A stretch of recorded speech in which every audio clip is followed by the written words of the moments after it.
Yeah, I need to automate this this because I keep forgetting to record the class. Anyway, I'm recording now, and I'm going to post the class from last time. I'm going to post it on YouTube sometime today, but not for this section, for section 004, because I don't have the recording from this section, but it's basically the same thing. Okay, anyway, back to what we were doing.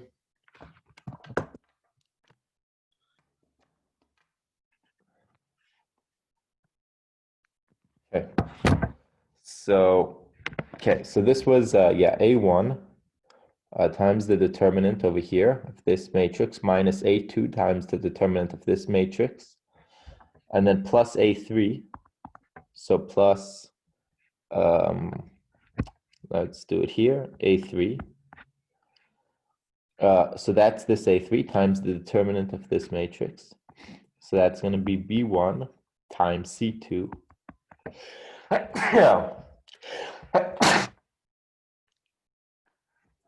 Second.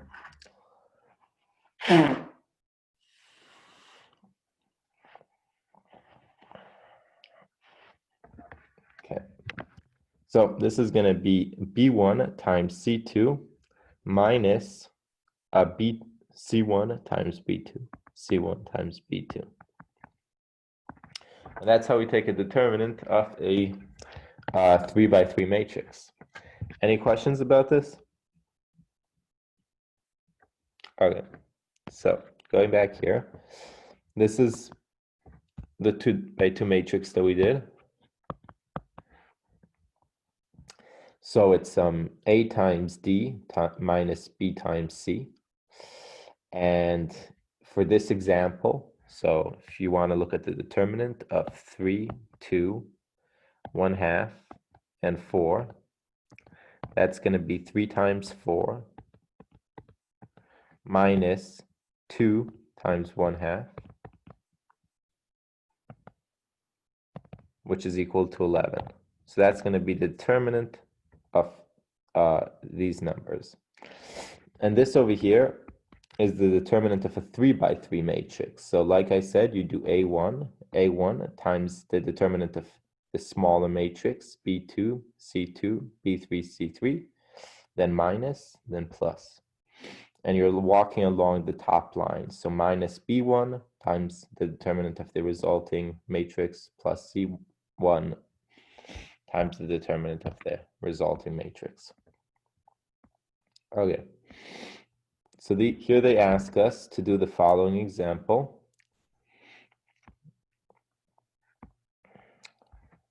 So, second. So what is the determinant of the matrix 2, 4, 3, 0, 1, -7, -1, 5, and 3? So it's going to be 2 over here times the determinant of 1, -7, 5, 3, minus 4, the next one in line, times the determinant of 0, -7, -1, and 3, plus, and then we have 3 times the determinant. Let me see. Okay, fine. Let's do it here. Okay, 3 times determinant of 0, 1, -1, and 5. And this whole thing is going to be equal to, so 2 times this determinant will be 2 times 3, and then minus 7 times 5, which is plus 7 times 5, minus 4 times the determinant of this, 0 times 3 is 0, minus, and then minus, so these two cancel, so we're left with 1 minus, so just -7 cancels with this minus, so we're left with 7. So that's going to be 4 plus 7, and then plus 3, 0 times 5 is 0, minus cancels with this, so we get times 1.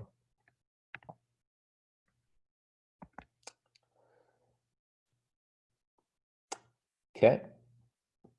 Any questions about this?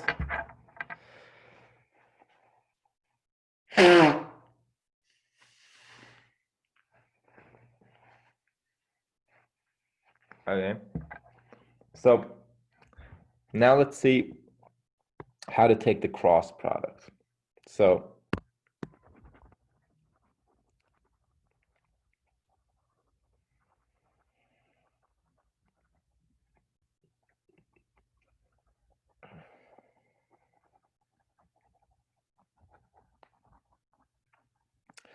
like I said, if you have two vectors, here's my vector v, here's my vector u.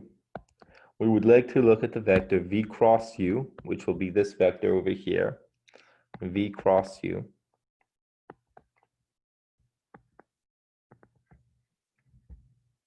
And the way we do it is, let's say v is equal to v1, v2, v3, and u is equal to u1, u2, u3. Then the cross product between them, v cross u, this is going to be equal to the determinant. So I'm just going to use lines right now to talk about determinants. So the determinant of, and then in the top row, you put I, J, and K. In the second row, you're going to put your V1, sorry, your V. So that's going to be your V1, V2, V3. In your third row, you're going to put your U. So that's going to be your U1, U2, and U3. So that's what the cross product is. And as you can see, it inputs two vectors. So it takes a vector and a vector. So, sorry, here is our cross product. It inputs two vectors. So you put a vector here, and you put a vector here, and it outputs a vector. This is a vector. It's this vector. So let's actually do this. Let's see what this cross product is.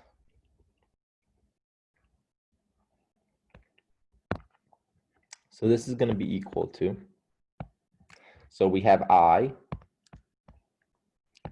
times V2, V3 minus U2, V3 minus J. So now at the second step, V1, V3, sorry, U3. So V1, U3 minus U1, V3. No, V1, U3, yeah, okay, U1, okay, U1, V3.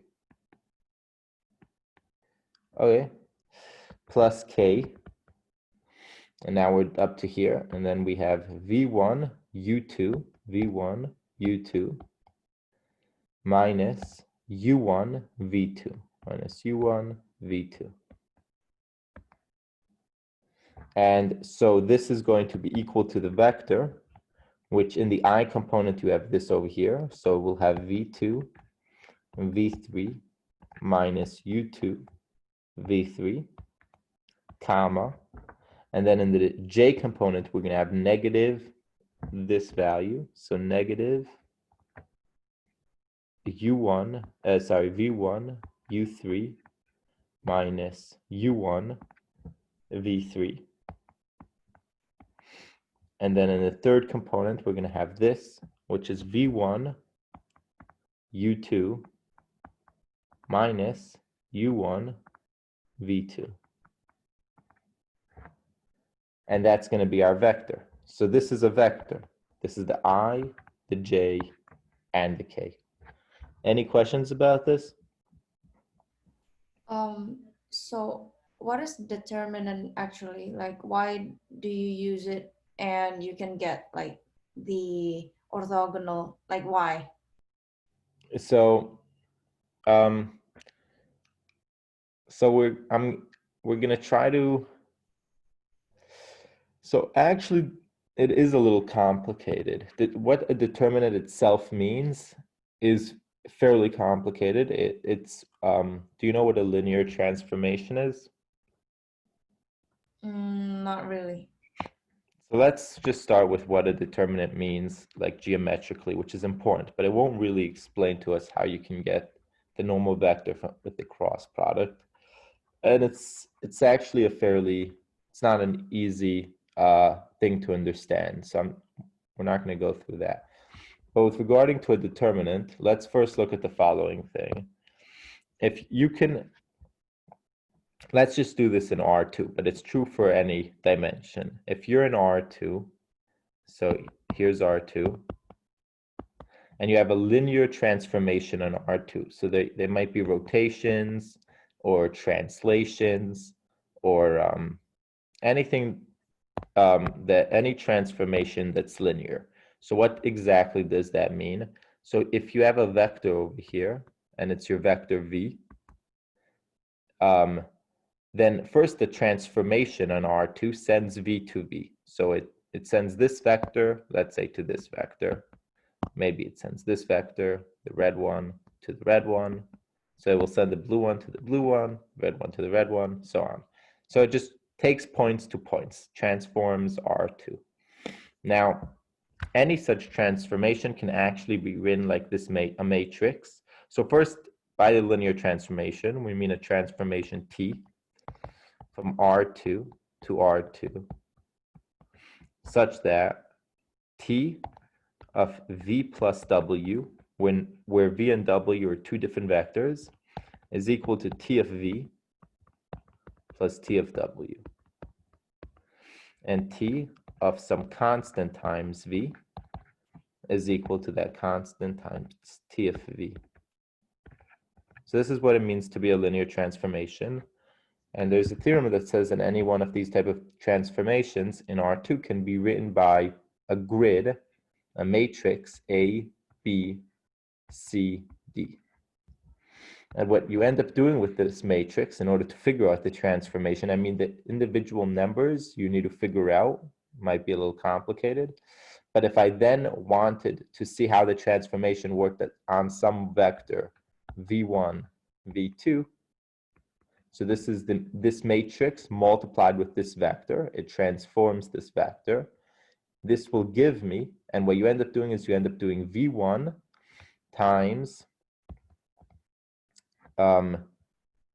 AC plus v2, the number v2 times bd. And this gives us the vector A. So in the first component, you would have v1 times A plus b times v2. And then the second component, you're going to have c times v1 plus d times v2. And this is going to be the resulting vector. So it takes this vector to this vector. That's what this would do. Now, what's the determinant of this matrix? So first, there are two ways of writing the determinant. You see the matrices have these like curly brackets. So you can either write the determinant by having two straight lines, A, B, C, D. And yeah, this is equal to the determinant of the matrix A, B, C, D. So, and this will be, like I said, AD, A times D, minus B times C. But what exactly does it mean geometrically? What does this number mean geometrically? Well, it means that if, again, I'm in R2, if I take any box over here,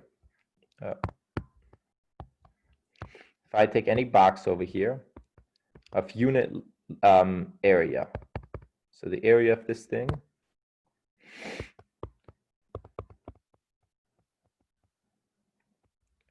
whatever. is equal to 1. The area is 1. Now, if I look at this linear transformation on this box, so I can take each point, right, consider it to be some vector, or really every point, and look at the linear transformation. So this box, let's say, moves to this box over here. Maybe a diamond-shaped box. Who knows? Linear transformations can do this. Maybe stretches it a little.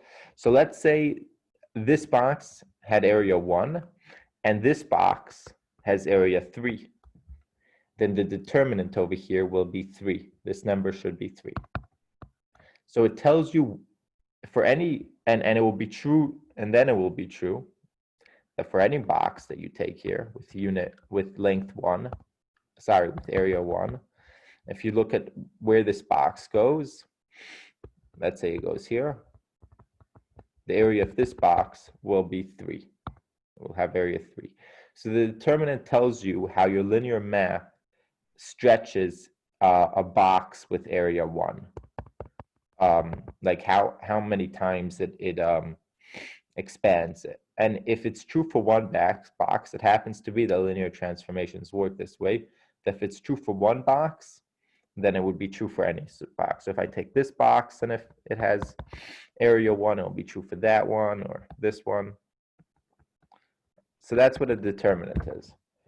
A determinant for a 3x3 matrix. Well, a 3x3 matrix represents a linear transformation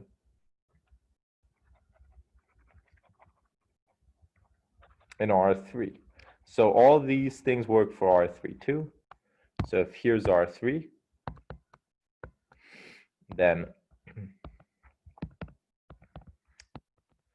my transformation would take a vector. Here's my vector to some other vector, to this vector. This would be my linear transformation, and it would take some cube of area 1. So here's going to be my cube. And it will, let's say, transform it. So because that cube is at the origin, it would have to stay at the origin, but it might, I don't know, do something weird with it, who knows. And the area of the resulting diamond shape, whatever it is that comes out of this cube after that linear transformation, if this had area 1, whatever the resulting box, whatever that comes out, you look at its area.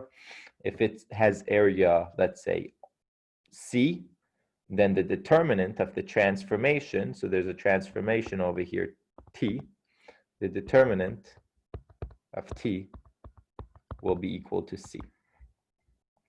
And again, T right now, the linear transformation, there's a theorem that says that it can be written as a matrix, a 3x3 matrix, A, B, C, D, E, F. So that's what a determinant is. Now, like I said, a cross product is a slightly strange object where if you have V and U, V, just V1, V2, V3, U, which is equal to U1, U2, U3, then V crossed U is going to be equal to I, J, K, and this is, sorry, the determinant of this.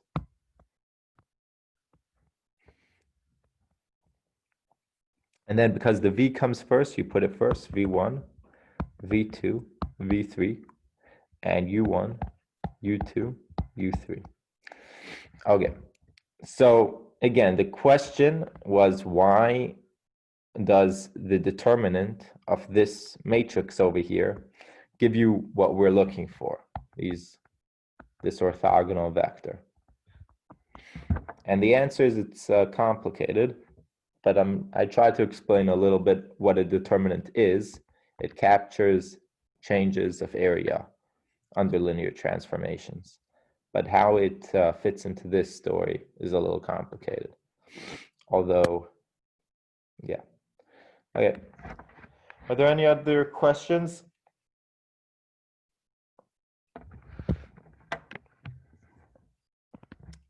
Okay. So now they ask us the following question. Calculate the cross product of the following two vectors. So we have the vectors negative 2, 1, 4. That's the vector v.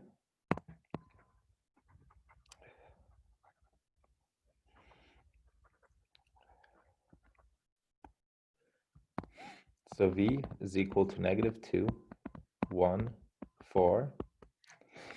And then w is equal to 3, 2, 5. So w is equal to 3, 2, 5. And they ask us to calculate the cross product of v cross w.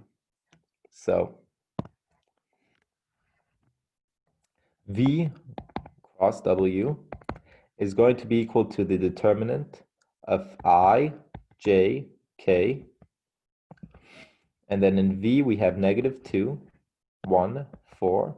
And for w we have 3, 2, 5. And this is equal to I times the determinant of the matrix 1, 4, 2, 5. Minus j times the matrix negative 2, 4, 3, 5. Plus k times the matrix negative 2, 1, 3, 2.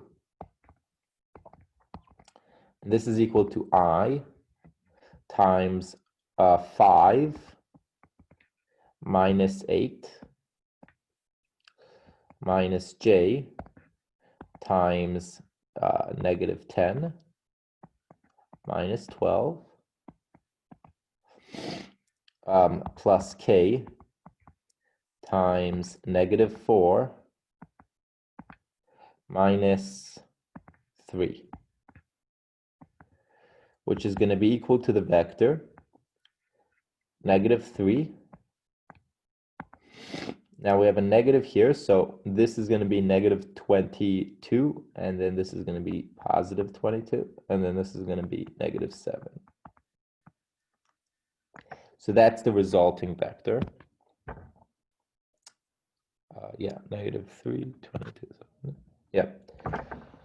And this vector over here, 1 second.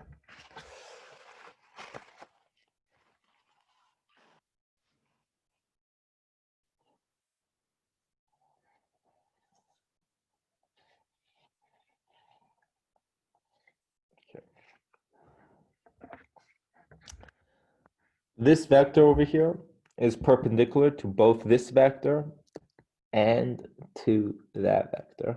So if you have, here's your w, here's your v, then this vector, like I said, would be something like that. So orthogonal to both of them. Any questions about this? Okay, something interesting to try is to look at what v dotted with v cross w is. So we know that for the dot product, if your vector is 90 degrees away, then your dot product is equal to 0. So let's actually see what this is going to be. So it's going to be negative 2 times negative 3 plus 22 minus 7 times 4.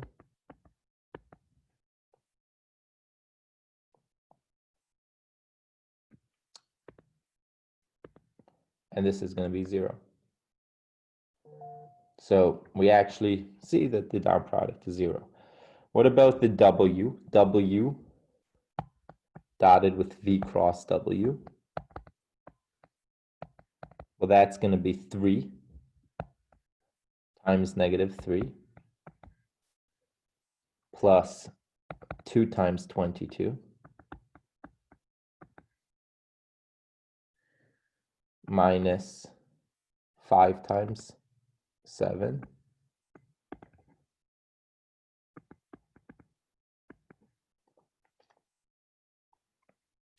which is equal to 9, plus 44,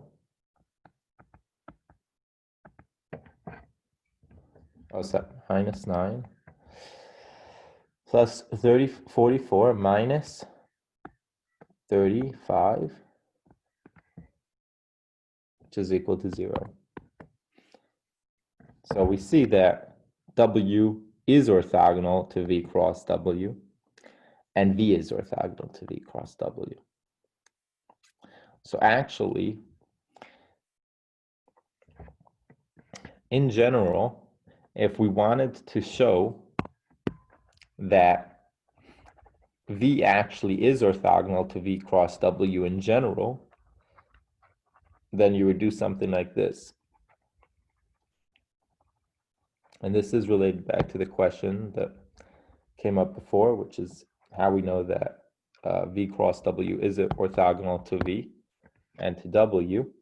So if my V, again, is equal to V1, V2, V3, and my W is equal to W1, W2, W3, then we can try to look at what V1, V2, V3 dotted with V cross W. We would want to look and see what this is. And if you try it, you would get that this is 0. So this would be a vector.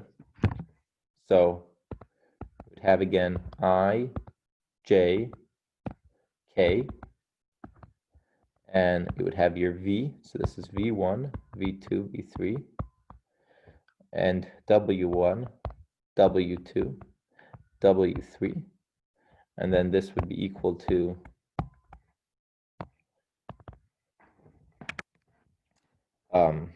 I times V2 W3 minus W2 V3 minus J times V1 W3 minus W1 V3 plus K times V1 V2, sorry, W2, did I do the 1 second, minus J V1 W, okay, perfect. So plus K V1 W2 minus W1 V2. So now this would be the vector V1, V2, V3 dotted with the vector V2, W3 minus W2, V3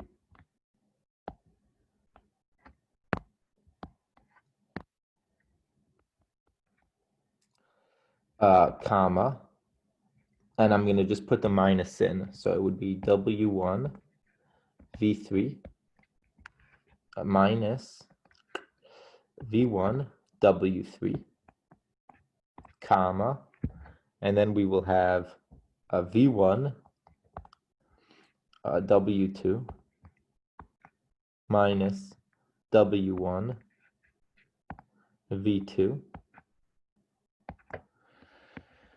Okay, let me just erase this for a second. So this is going to be equal to, okay, so now we're going to have V1 times this over here. So that's V, so I'm just going to put it in, V2, V3 minus V1, W2, V3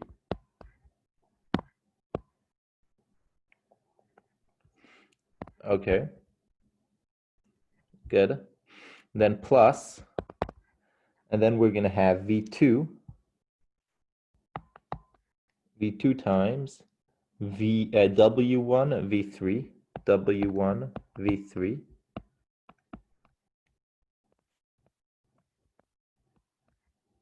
minus V2 V1 V3. Okay, so that's that. And then over here we have plus V3 times V1 W2 minus V3 times W1 V2 times W1 V2. Okay, so now this and this cancel.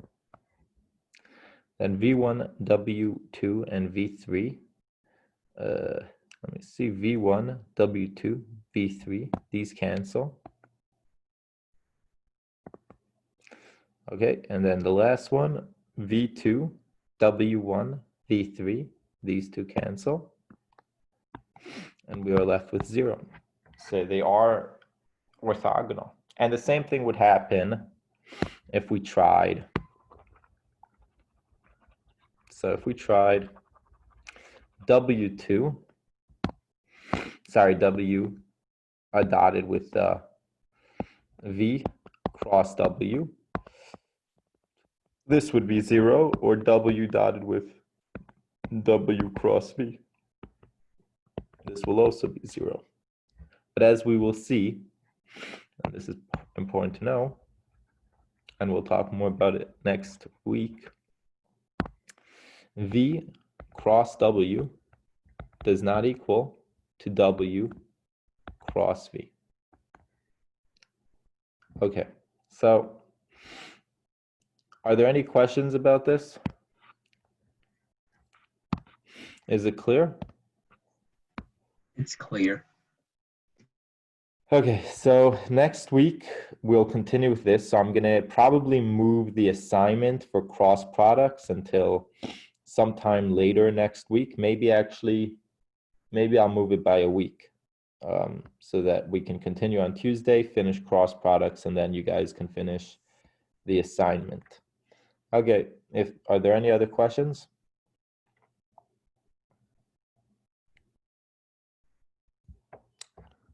No?